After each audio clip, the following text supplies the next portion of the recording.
Hello guys, നമ്മൾ ചെയ്യാൻ പോണത് വാട്ട ഈറ്റിൻ്റെയാണ്. അപ്പോൾ ഇന്ന് രാവിലെ എന്തൊക്കെയാണ് കഴിച്ചതെന്ന് നോക്കാം. നല്ല സോഫ്റ്റ് ഇഡ്ഡലി തക്കാളി ചമ്മന്തിയാണ്. പച്ച ചട്നിനെക്കാട്ടും ഇഷ്ടം എനിക്ക് ഈ ചട്നിയാണ്. ഇഡ്ഡലിനെ കുറിച്ച് പറയുകയാണെങ്കിൽ ഭയങ്കര സോഫ്റ്റ് ഇഡ്ഡലിയാണ്. നിങ്ങൾക്ക് ഈ വീഡിയോ കണ്ടാൽ തന്നെ മനസ്സിലാവും അത്രയും സോഫ്റ്റ് ഇഡ്ഡലിയാണ്. ഒരു പഞ്ഞി പോലത്തെ ഇഡ്ഡലി എന്നൊക്കെ പറയാം. ഇഡ്ഡലി ഇങ്ങനെ സോഫ്റ്റായി കിട്ടാൻ ചെറിയൊരു സീക്രറ്റ് ഉണ്ട്. വേണമെങ്കിൽ റെസിപ്പി വേണമെങ്കിൽ കമൻറ്റ് ചെയ്യുക.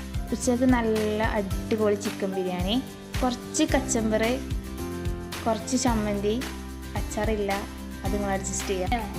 ഇതൊക്കെ പാറ കൂട്ടിയിട്ട് ഒരു ചെറിയ ചിക്കൻ പീസ്, കുറച്ച് കച്ചമ്പറ്, കുറച്ച് ചമ്മന്തിയൊക്കെ പിടിച്ചൊരു പിടിയാണ് പിടിക്കുക. സ്വർഗ്ഗമാണ്. എൻ്റെ അമ്മച്ചി ഉണ്ടാക്കിയോണ്ട് പറയില്ല, ബിരിയാണി ഒരു രക്ഷയില്ല ഗൈസ്. കുറേ കാലമായി ബിരിയാണി കഴിച്ചിട്ട്. നൈസാണ് ബിരിയാണി, അത്രയും അടിപൊളിയാണ്.